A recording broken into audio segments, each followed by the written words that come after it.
Hello students, ये हमारे पास मार्च 2013 Punjab school education board का सोल्यूशन चैप्टर का न्यूमेरिकल है।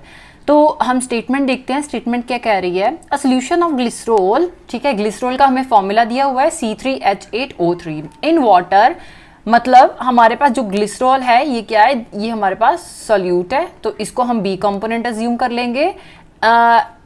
वाटर जो है ये हमारे पास सॉल्वेंट है, तो इसको हम क्या करेंगे? इसको हम कंपोनेंट ए अज्यूम कर लेंगे। Was prepared by dissolving some glycerol in 500 gram of water. तो हमारे पास जो वाटर का वेट दिया हुआ है ये कितना है? WA कह सकते हैं, actual weight of water, that is 500 ग्राम। ठीक है। This solution has a boiling point of 100.42 degree Celsius. Boiling point दिया हुआ है कि जब हमने क्या किया है 500 ग्राम ऑफ वाटर में, ठीक है, ग्लिसरॉल ऐड कर दिया, तो उसके बाद जो उसका बॉइलिंग पॉइंट आया है वो कितना आया है? 100.42 डिग्री सेल्सियस। तो हम क्या कहेंगे कि जो हमारे पास TB है उसकी वैल्यू कितनी आ रही है? 100.42 डिग्री सेल्सियस। अब TB नॉट कितना होगा इस केस में? TB नॉट मतलब जो actual boiling point of water आ रहा है, तो actual boiling point of water कितना होगा वाटर का? 100 डिग्री सेल्सियस। तो इसी से हम क्या फाइंड आउट कर लेंगे? डेल्टा TB फाइंड कर लेंगे कि मतलब हमारे पास डिफरेंस इन बॉइलिंग पॉइंट कितना आ रहा है जब हमने ग्लिसरॉल जो है वो ऐड कर दिया। तो वो क्या हो जाएगा हमारे पास? TB माइनस TB नॉट हो जाएगा। अब वैल्यूज पुट कर लेते हैं, कितनी आ गई? 100.42 डिग्री सेल्सियस माइनस 100, तो कितना आ गया? 0.42 डिग्री सेल्सियस आ गया।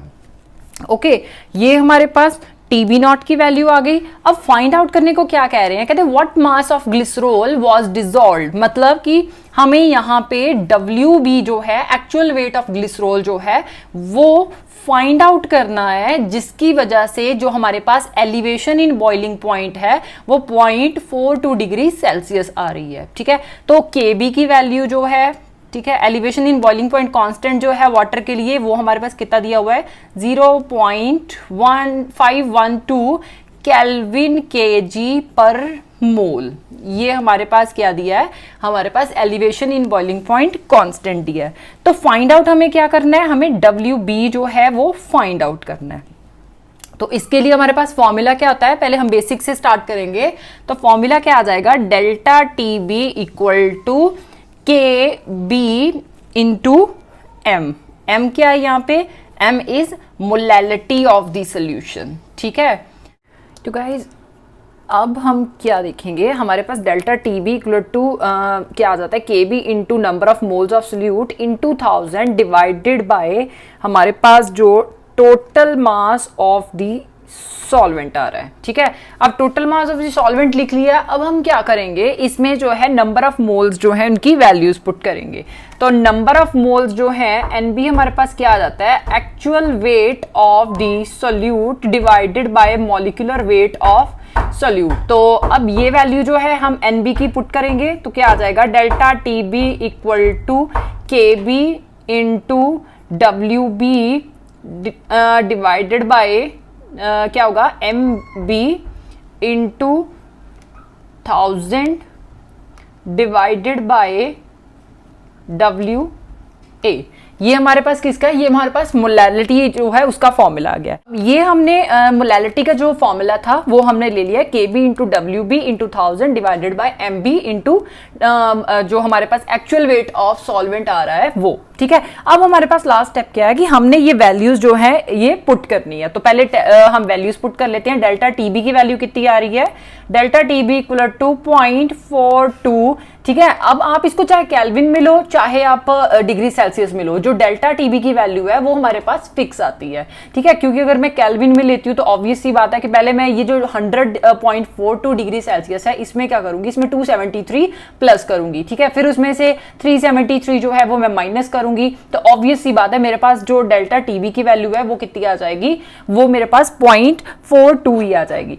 अब नेक्स्ट क्या है, नेक्स्ट हमने वैल्यू पुट कर दी है Kb की। तो Kb की वैल्यू कितनी दी हुई है वाटर के लिए, दैट इज 0.512, ठीक है।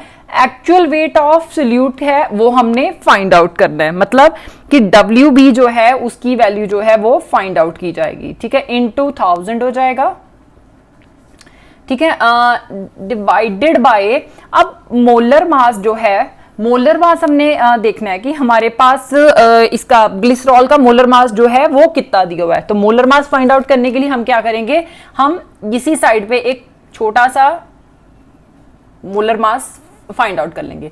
तो हमारे पास फॉर्मूला क्या है, C3H8O3। C कार्बन का जो एटॉमिक मास है वो कितना होता है 12 into 3 molecules of carbon involve है, प्लस हाइड्रोजन का 1 होता है इंटू 8, प्लस ऑक्सीजन का 16 होता है, 16 इंटू 3। तो जब हमने MB की वैल्यू देखी तो it comes out to be 92 gram per mole, ठीक है। अब MB की वैल्यू भी निकल गई है, तो हम क्या करेंगे, यहां पे MB की वैल्यू पुट कर देंगे। तो क्या आ जाएगा 92 ग्राम पर मोल आ गया, ठीक है, इंटू WA हमारे पास कितना दिया हुआ है, दैट इज 500 ग्राम, ठीक है। अब क्या करना है, अब हमने WB जो है वो देख लेना। तो WB क्या हो जाएगा, WB इक्वल टू 0.42, ठीक है। 42 जो है वो हमारे पास डेल्टा टीबी की वैल्यू है, वो इंटू 92 हो जाएगा, इंटू 500 हो जाएगा, डिवाइडेड बाय